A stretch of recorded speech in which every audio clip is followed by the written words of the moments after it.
à tous et bienvenue sur le podcast Common. Bonjour Valentin. Bonjour Racha, bonjour à nos invités et bonjour aux web spectateurs. Paraît-il qu'il faut dire ça en 2021 maintenant. Bonjour à vous et bienvenue dans cette émission. Racha, qu'est-ce qu'on va voir aujourd'hui ? Eh bien aujourd'hui nous allons découvrir le monde de la communication avec plusieurs rubriques et en présence donc de nos chers invités.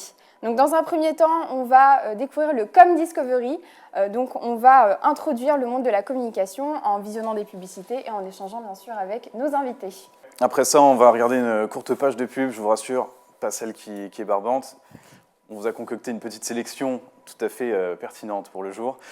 Et après ça, on va rentrer plus en détail dans la vie et le parcours de nos invités ici présents. On va vous les présenter un instant. On finit la présentation du sommaire. Racha, qu'est-ce qu'on a après cette interview ? Eh bien, après, nous allons proposer à nos chers invités un débat autour d'un sujet, autour de la communication. Et on a hâte d'avoir vos avis.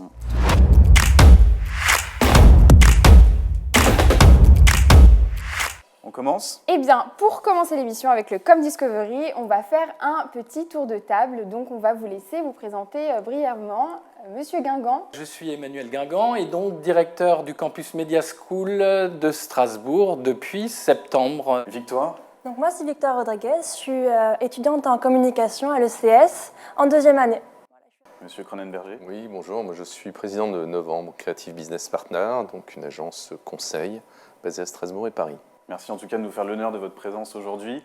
Alors brièvement, en deux mots, la communication pour vous, c'est quoi, Monsieur Guingamp ? La communication, c'est tout ce qui va nous faire sourire, rire, parfois étonner. Et puis, c'est ce qui fait la vie, c'est un reflet de la vie d'une manière ou d'une autre. Très bien. Victoire ? On va dire c'est faire passer un message par une stratégie, qu'elle soit humoristique, romantique ou quelque chose comme ça. Voilà. Ça fait Monsieur Cronenberger. Moi, je crois que la communication rend les entreprises plus fortes. C'est beau. C'est philosophique. Très bonne C'est réponse. une très belle réponse, oui, Très tout à belle fait. réponse. Eh bien, qui dit communication dit publicité et on va maintenant rentrer dans le vif du sujet en vous présentant deux publicités sur le thème de l'humour. Votre rôle, si vous l'acceptez après avoir visionné ces publicités, c'est donc de sélectionner celle qui vous a le plus convaincu. Tout à fait. What's this? It's Bud Light Seltzer Mango. Mango. Mango? Have we tried that before?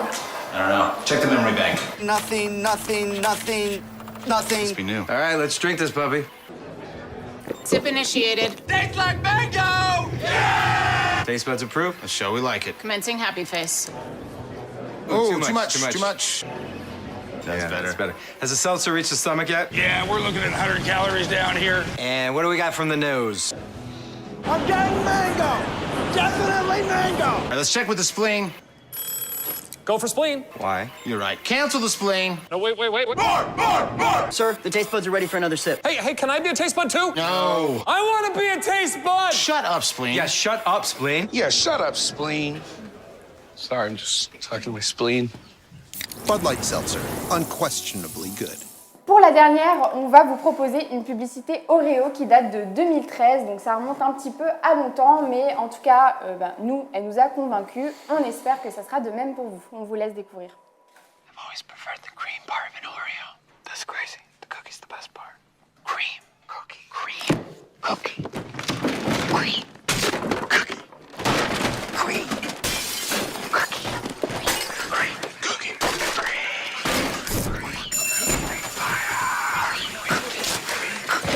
I'm calling the cops. Cream. You guys have to stop fighting. We're the cops. Choose your side on Instagram @Oreo. C'est tout bon pour tout le monde ? C'est tout bon. Super. On va vous laisser donc nous montrer Ouais. vos... Monsieur Guingamp, quel est votre choix ? La 2. Et pourquoi la 2 ? La 2 parce qu'elle me fait penser à l'univers de Monty Python et j'ai replongé dans ses souvenirs de films magnifiques. Belle culture, Monsieur Guingamp. Victoire ? Moi, ça serait la 2. J'ai beaucoup aimé la 1, mais ça m'a trop fait penser à Vice Versa. Je me suis dit c'est un peu recopié. Donc j'ai préféré la 2. Je veux dire, il y a une grosse dispute de partout et en chuchotant dans une bibliothèque, moi ça me va. Vice versa. Moi, c'est la 1, donc Bud. Voilà, parce qu'il faut évidemment pas être d'accord avec tout le monde. Non, parce que je pense que c'est un moyen de passer l'organoleptie du produit de façon assez originale, et je trouve ça plutôt intéressant. Ouais, Voilà. tout à fait. Racha? Eh bien, pour ma part, c'est Oreo. Donc, je vais rejoindre un petit peu ce que Monsieur Guingamp a dit. Ça me rappelle des petits souvenirs et c'est une publicité assez... Ouais, moi, Oreo, je l'ai trouvé très original. Je l'ai trouvé très sympa. Chuchoté comme ça, je ne l'avais jamais vu avant de procéder à la sélection en amont de l'émission. N'hésitez pas à nous dire dans les commentaires laquelle vous avez préférée.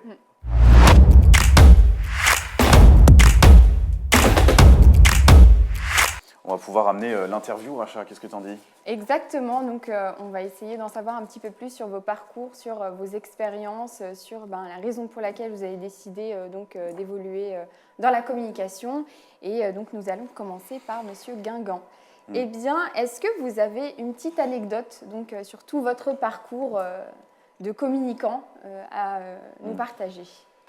J'étais en BTS de communication René Cassin et il fallait trouver, comme vous, là, vous êtes en recherche de stage. Et d'ailleurs, si des auditeurs ont des offres de stage, elles sont les bienvenues. Et donc, du coup, comment faire pour essayer de se distinguer par rapport à tous les courriers, lettres de motivation, CV que peuvent avoir les agences, parce que je ciblais quand même les agences à l'époque. Et il y avait une campagne de communication qui avait été faite par Koufra à l'époque, qui était avec Estelle Hallyday sur Carola. Et Estelle se mettait en scène avec Carola, grande source depuis 1827, je crois. Et du coup, moi, je me suis redessiné à la place d'Estelle Hallyday, en couleur et tout, super bien fait. J'ai mis Emmanuel Guingamp, grande ressource depuis 1968, comme ça vous connaîtrez mon âge. Et c'est comme ça que Gilles Auberger, à l'époque, a choisi de m'accueillir chez Koufra. Et j'y suis resté non seulement pour mon premier stage, mais ensuite j'y allais tous les mercredis après-midi, gracieusement, parce que pour moi c'était une évidence de pouvoir grandir et de s'épaissir auprès des professionnels, en plus de mon cursus. Justement, comment est-ce qu'on fait pour être toujours aussi créatif et original donc, dans toutes nos démarches, que ce soit au travail ou en recherche de stage ou d'emploi? Est-ce que vous avez une petite astuce de grand-mère, si je puis dire? Alors, Frédéric en parlera mieux que moi, parce que vous avez bien remarqué que c'est lui le professionnel de la communication. Mais disons qu'il faut être curieux, il faut lire énormément des poèmes, des poésies, des paroles de chansons. Fred nous en parlera peut-être tout à l'heure avec son groupe Yellow. Mais c'est vrai que c'est important de s'ouvrir à énormément de choses et de pouvoir en profiter au maximum et d'en faire profiter votre entourage, professionnel ou privé, bien sûr. Vous êtes un grand poète, Monsieur Guingamp. J'aime la poésie. Alors, Monsieur Cronenberger, qu'est-ce qui vous, en tant que professionnel, en tant que directeur d'agence de communication, qu'est-ce qui vous pousse à aller chercher toujours plus loin la créativité? Qu'est-ce qui vous inspire? Je pense que notre métier, par sa diversité, doit être un métier où la culture et la curiosité sont prédominants, quoi. Je suis tombé dans la pub quand j'étais en première au lycée, où j'ai créé mon premier team d'agence, où je faisais des concours qui s'appelaient Zorg à l'époque avec Jérôme Bonaldi. C'était une émission, c'était une pastille dans une émission qui s'appelait Nulle part ailleurs, je crois, sur Canal+, présentée par Philippe Gildas. Et donc il y a les concours Zorg, et puis moi en première, j'aime beaucoup ça. J'achetais des magazines qui étaient extrêmement chers à l'époque. Donc j'ai commencé très jeune, et en fait, j'ai pas arrêté d'apprendre, d'en mettre les choses en question et effectivement d'ouvrir, d'éduquer mon œil. Tu parlais des poèmes, il y a l'écriture, mais il y a aussi la culture économique, il y a aussi la culture visuelle, l'art, savoir prendre du recul et étoffer son discernement. Je pense que c'est essentiel, quoi. Alors pourquoi est-ce qu'on travaille encore aussi longtemps après dans la pub? Parce que je pense, enfin en tout cas ce qui nous concerne, c'est une agilité, une remise en question permanente, puisque évidemment rien n'est constant sauf le changement. Donc il faut savoir où on va déjà, mais ensuite il faut y aller avec des chemins, j'allais dire, qui peuvent un peu se détourner, mais toujours cet objectif en tête. Voilà. C'est très inspirant, en tout c'est cas, Merci. pour nous, Merci. étudiants en communication, de vous écouter, donc partager un peu vos expériences. Moi, il y a une question que j'aimerais bien poser à M. Guingamp. C'est qu'est-ce qui vous a amené au monde de la communication, justement? Parce que voilà, vous êtes directeur d'école depuis tout récemment. Qu'est-ce que vous faisiez avant ça? Est-ce que vous aviez toujours été sur le chemin de la communication, finalement ou... La communication, pour moi, c'est ce que je disais tout à l'heure. On parlait de l'univers des films, de tout ce qui peut nous inspirer pour communiquer, tout simplement. Et c'est vrai que j'ai commencé par la fac d'art plat, où j'ai fait 2 ans de fac d'art plastique. Frédéric en parlait tout à l'heure. C'est vrai que l'art est omniprésent dans ce métier aussi. C'est un art de communiquer. Et de là, je me suis dit que communiquer, c'est quoi? On peut communiquer par l'image, on peut communiquer par la prise de parole, par l'écrit. Donc du coup, tout ça m'animait depuis toujours, depuis tout petit. Et il fallait que je m'en rapproche au maximum. Alors, contrairement à Frédéric, je n'ai pas travaillé beaucoup en agence de publicité, je n'ai pas été stratège. Mais par contre, tout le temps, dès que je le pouvais, je me collais à eux et je m'imprégnais énormément d'ailleurs de personnes comme Frédéric, comme Anstedt à l'époque, Gilles Auberger. Victoire, donc tu es étudiante en communication à Strasbourg. On se demandait justement qu'est-ce qui a fait que tu as choisi cette voie-là? De base, j'étais quand même très créative au lycée. Même petite, je faisais des options art. Ce que j'aimais bien dans la créativité, c'est aussi la réflexion. Pourquoi je fais cette peinture? Pourquoi je fais ci? Pourquoi je fais ça? Et en fait, du coup, j'ai découvert après la médecine qu'il y avait un univers vraiment très intéressant à la communication. Et vraiment, ce que j'aime, c'est la stratégie des médias, comment réfléchir sur une pub. Et après aussi, la créativité, comment on va créer ça. Donc, c'était vraiment moi logique de faire de la communication et de voir le panel de ce qu'on pouvait faire, que ce soit en événementiel, en relations publiques. Et maintenant, j'essaie vraiment de me diversifier et de voir ce que je vais pouvoir faire plus tard. Très bien. Et en fait, la communication en ce moment, le marché donc, de la recherche de stages et d'emploi en communication en ce moment est très très concurrentiel et donc ça devient assez compliqué pour nous. Comment est-ce que toi tu te positionnes et comment est-ce que tu fais pour pouvoir justement te démarquer avec tes camarades? Est-ce que tu as une petite astuce un peu comme M. Guingamp qui Me démarquer, c'est déjà avoir pas mal d'expérience, je pense, et montrer en fait qu'on est vraiment enthousiaste. Et je pense que vraiment ça passe du sourire et d'être dynamique et de montrer qu'on est avenant et qu'on peut faire les choses et qu'on est motivé à les faire. Je pense que c'est ça vraiment le plus important. Et après, montrer nos réalisations, ce qu'on peut faire et de quoi on est capable. Mais c'est vraiment, je pense, ça joue sur la motivation. On peut être excellent et rien faire. Ça, je pense que c'est pas bon pour les recruteurs. Donc moi, je joue sur la motivation. Alors là, à distance, comment tu as joué ta carte? Comment j'ai joué ma carte? Alors ça va pas du tout être à distance, mais je vais dans les agences déposer mon CV, j'envoie des mails et j'essaye d'être, on va dire, le plus sympathique possible pour les marques, on va dire. Donc voilà, c'est assez compliqué en ce moment, mais je sais qu'il faudrait, je sais pas, avoir d'autres démarches, par exemple faire un TikTok ou faire un podcast. Donc voilà, c'est encore à réfléchir. Monsieur Cronenberger, j'avais une question pour vous qui me taraude un petit peu. Je me suis toujours demandé, est-ce que travailler en agence, c'est comme dans Mad Men? Alors, bizarrement, je n'ai jamais regardé Mad Men. Oh non, voilà. Sacrilège. Oui, parce que je pense que, comme je le disais tout à l'heure, ça fait partie d'une certaine imagerie populaire. Je pense qu'aller de l'avant, c'est aussi créer ses propres repères. Donc, je suis désolé, j'ai pas d'avis sur Mad Men. Je pense qu'il doit y avoir des similitudes. Oui. Justement, est-ce que on a beaucoup parlé de l'aspect positif de la communication, mais dans tout votre parcours, est-ce que vous avez eu donc un moment où vous vous êtes posé des questions, où vous avez eu quelques doutes face au domaine de la communication en général? Le questionnement est permanent. Il faut effectivement avoir un questionnement, affiner nos propositions, mesurer nos actions pour que l'investissement, j'allais dire, reste un investissement et pas une dépense. C'est-à-dire qu'en fait, on n'est pas là pour faire du décor, comme je le disais tout à l'heure, on est là vraiment pour agir aux côtés des entreprises, pour leur apporter un résultat et pour qu'elles soient plus fortes que leurs concurrents. Donc à partir de là, oui, le questionnement, l'écoute, la formation, tout ça, c'est continu, quoi.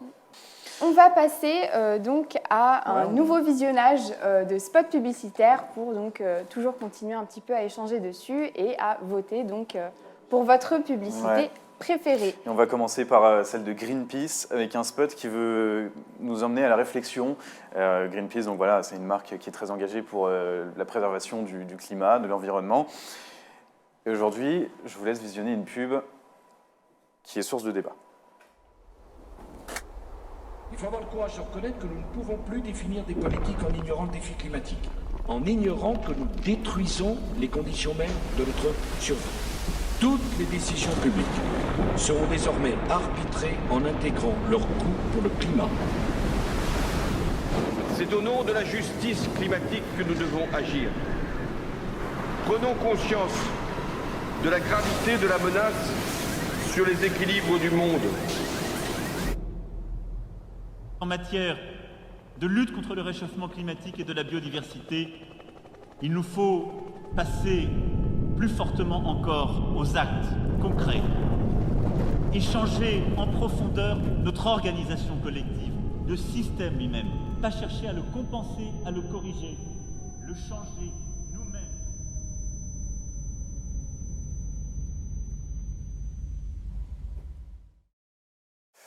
C'est compliqué le changement des mentalités, le changement des entreprises, le cycle de la mutation, je veux dire, de l'enjeu.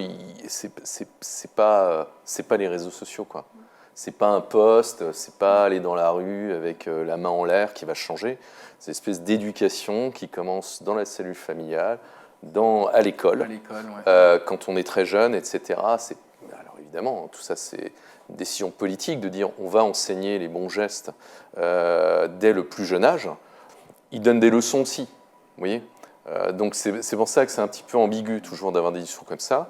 Maintenant, il est sûr que nous, dans la charte UDA aussi, le comportement, la responsabilité, elle revêt évidemment l'écologie, mais aussi les genres, les stéréotypes, etc. Donc il faut faire évoluer les choses, mais l'évolution, ça prend du temps.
On vous l'avait dit. Hein. J'espère que personne n'est thalassophobe ici. On a failli tout c'est vrai que ces pubs-là de Sea Shepherd et de Greenpeace, finalement, elles amènent une toute autre manière de communiquer. Elles font évoluer un petit peu les codes. c'est un petit peu une instrumentalisation. Alors c'est un petit peu dur ce que je veux dire, c'est peut-être un peu une instrumentalisation aussi de nos sentiments finalement. Et est-ce qu'on aurait pu faire ça comme ça il y a quelques années en arrière? Quand on a les moyens de Sea Shepherd ou de Greenpeace, il faut effectivement, pour être remarqué, aller sur des franges de création un petit peu plus choquantes, c'est sûr. Stratégiquement, c'est bien réalisé. Hein. Je veux dire, les deux, il y en a un qui nous prend au trip, il y en a un qui est plus dans l'éducation, l'autre plus dans la dénonciation. Donc, bon, voilà, c'est des territoires. Maintenant, je pense qu'effectivement, la sensibilisation du changement de comportement faite par des ONG est nécessaire. Dès le plus jeune âge, de toute façon, c'est ce que Frédéric disait tout à l'heure, la pédagogie, il n'y a rien de mieux. C'est vraiment accompagner nos jeunes, accompagner les étudiants qui, eux, ensuite vont prendre le relais. Pour Media School, d'ailleurs, c'est un point très important, dans le sens où il y a Green Management School, qui a ouvert ses portes en début d'année. Ça va être plus Victoire la semaine prochaine, vendredi.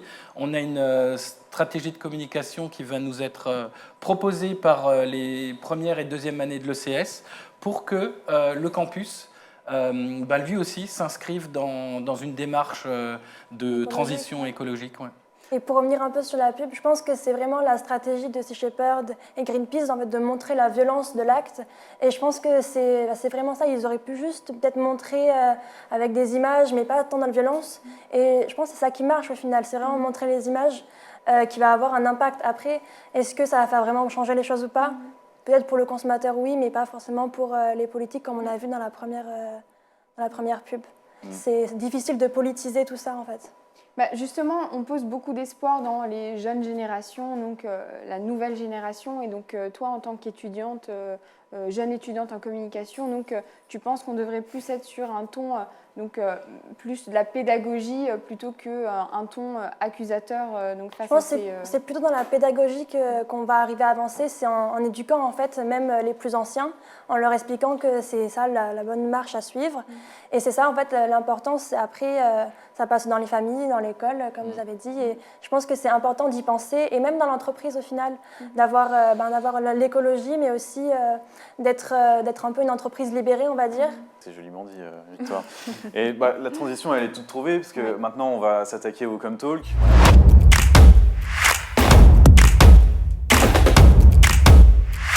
On a failli partir en débat, c'était limite presque un peu long. Bon, finalement, c'était des belles réponses. On vous a laissé développer, ça fait partie du jeu. Pour amener à la prochaine rubrique, le ComTalk. Donc, Racha, ça va être ici un débat. On en parlait, le mode de communication, ça évolue beaucoup. On cherche toujours à interpeller son public, à faire passer un message dans un but précis. Et les technologies, les supports, les canaux pour y parvenir sont de plus en plus nombreux, de plus en plus techniques et surtout se renouvellent de plus en plus fréquemment finalement. Et ce constat nous amène à notre échange du jour. Racha, c'est ça. Quel est-il ? Donc selon vous, comment est-ce que sera la communication dans 10 ans ? Donc, ça peut paraître assez anodin donc, de poser ce type de questions, surtout imprévisible, mais on veut vraiment avoir votre avis donc, en tant que directeur d'agence, en tant que directeur d'école et en tant qu'étudiante sur l'avenir de la communication. Je ne sais pas comment je peux y répondre. Ce que je sais, c'est qu'il faut continuer à approfondir, avoir des visions de long terme et savoir les ajuster en fonction des opportunités de communication et des changements de comportement de médias qui vont s'opérer. Vous connaissez très bien les réseaux sociaux. Nous, on a commencé sur les réseaux sociaux. Il y avait 60 000 adhérents à Facebook en France. Donc je pense que ça devait être 2008-2009. Donc tout ça, ça évolue. Ensuite, on atteint des stades de maturité, etc. Et donc, je pense qu'effectivement, il y aura des innovations, des nouveautés. On parle d'affinité, c'est-à-dire de messages extrêmement ciblés, de médias extrêmement disponibles, mais en même temps, on recherche une forme d'impact de masse pour se dire les comportements peuvent changer. Donc c'est un mix de pas mal de techniques et d'analyses. Il ne faut pas négliger le fond. Je pense que le fond aura de plus en plus d'importance. Pourquoi ? Parce qu'avoir du fond et avoir une stratégie posée, c'est non seulement savoir comment se comporter vis-à-vis de nos clients, nos consommateurs, mais également vis-à-vis de nos collaborateurs et donc l'idée de la marque employeur, etc. Victoire, tu as peut-être une idée, toi, de comment ça pourrait évoluer Moi, je pense déjà qu'il faut vraiment écouter le consommateur et vraiment bien cibler. En fait, dans 10 ans, je pense qu'on aura encore plus de programmes pour vraiment cibler la personne qu'on veut toucher dans notre publicité ou même événementielle. Et je pense aussi que la communication, ça sera sur en fait, la réalité augmentée ou virtuelle ou réalité mixte. Là, je sais que c'est déjà présent, mais je pense qu'il va y avoir un essor pas possible dans les futures années, par exemple avec des pubs qu'on va pouvoir scanner, même si c'est déjà le cas. Mais je pense que vraiment, on va avoir un essor de cette technologie, pas forcément par exemple pour essayer un produit ou alors le choper, voir s'il va dans ton intérieur, mais vraiment en fait jouer sur la créativité de la réalité augmentée et en fait toujours proposer du contenu de qualité. Après c'est quand même difficile de se voir dans 10 ans parce que c'est quand même assez dur en fait de se projeter dans 10 ans parce que le monde change tellement vite. Là par exemple il n'y a même pas 2 ans le TikTok, tout le monde fermait les yeux pour voir qu'il n'était pas là et maintenant c'est en plein essor et c'est devenu presque le premier on va dire. En fait moi j'aimerais bien savoir toi, dans ton esprit créatif tu disais il faut faire preuve de créativité. Vas-y, fais-nous en part. Dis-nous, si tu veux, comment ça pourrait, à quoi ça pourrait ressembler dans 10 ans, comme à l'époque on demandait à quoi ressembleront les voitures dans 20 ans, 30 ans. Non, c'est très Toi, la communication, à quoi elle ressemble? Elles ne volent toujours pas. En l'an 2000, nos voitures devaient voler et elles ne volent toujours pas. Oui, je pense que c'est pareil. Je veux dire, par exemple, oui, on va avoir des pubs, on va avoir des lunettes, on verra les pubs comme ça en 3D, mais en fait, ça ne va pas être le cas. Ça avance, il y a du changement, mais c'est très long en fait au final. Parce que oui, ils disaient que les voitures allaient voler et au final, nous sommes encore avec du diesel. Finalement, je peux peut-être remodeler ma question. Qu'est-ce que tu aimerais voir? Qu'est-ce que vous aimeriez voir, vous, en tant que professionnel, en tant qu'étudiante, dans 10 ans? Qu'est-ce que vous aimeriez? Du contenu de qualité et par exemple les influenceurs qui proposent des produits complètement nuls en fait au final. Et je pense vraiment c'est la qualité, la créativité ensemble et vraiment aussi le social. En fait l'écologie aussi, on met tout dans un panier et on y va. Ouais. Monsieur Guingamp, vous aimeriez voir quoi vous dans 10 ans? Ouais, c'est pas évident de se projeter, d'aimer. Moi j'aime déjà tellement.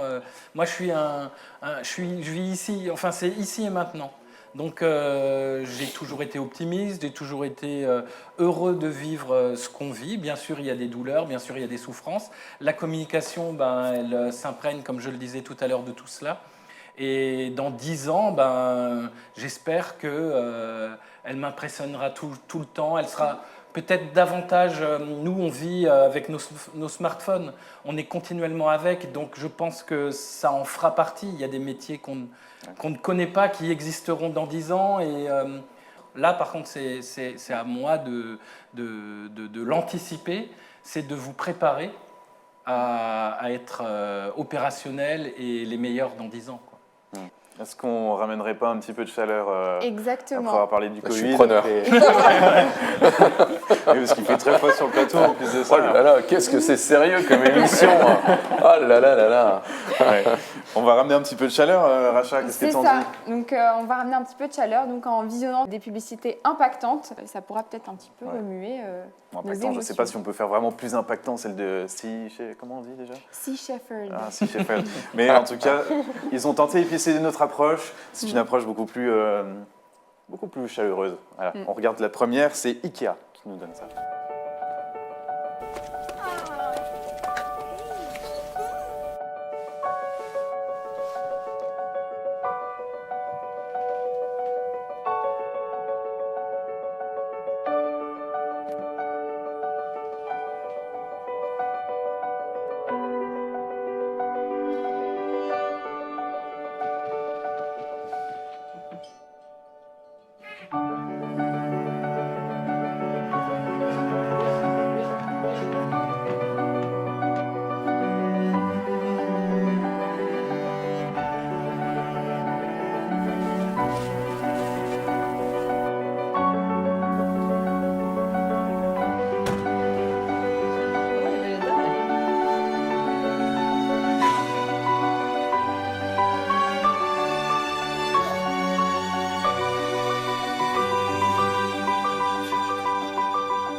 La deuxième publicité concerne Starbucks. On vous laisse découvrir.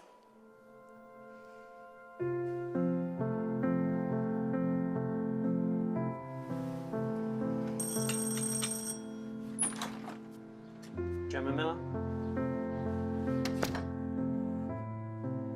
Gemma Miller, please come to room Hello. Hello. Am I talking to Gemma?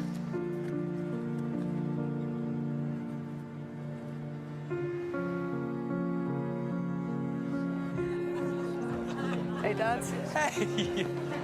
Carol, you remember my Gemma? Gemma. How you doing?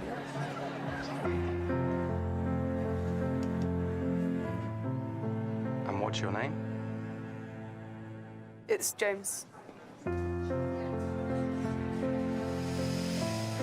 James?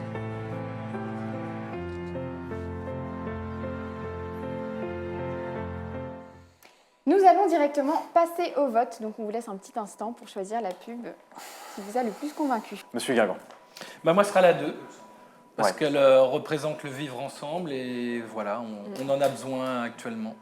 Ouais, c'est clair. Moi, je crois que c'est l'exemple de ce qu'on disait tout à l'heure, c'est-à-dire que la responsabilité, le lien, la diversité, l'engagement sont également volontaires pour des entreprises mondiales telles qu'IKEA et Starbucks. Donc je pense que c'est ça ce qu'on souhaite, hein, c'est de se dire on ne donne pas de leçons, mais on essaie d'avoir une marque qui peut transmettre des messages qui soient un peu plus intéressants. Maintenant, ça reste de la pub.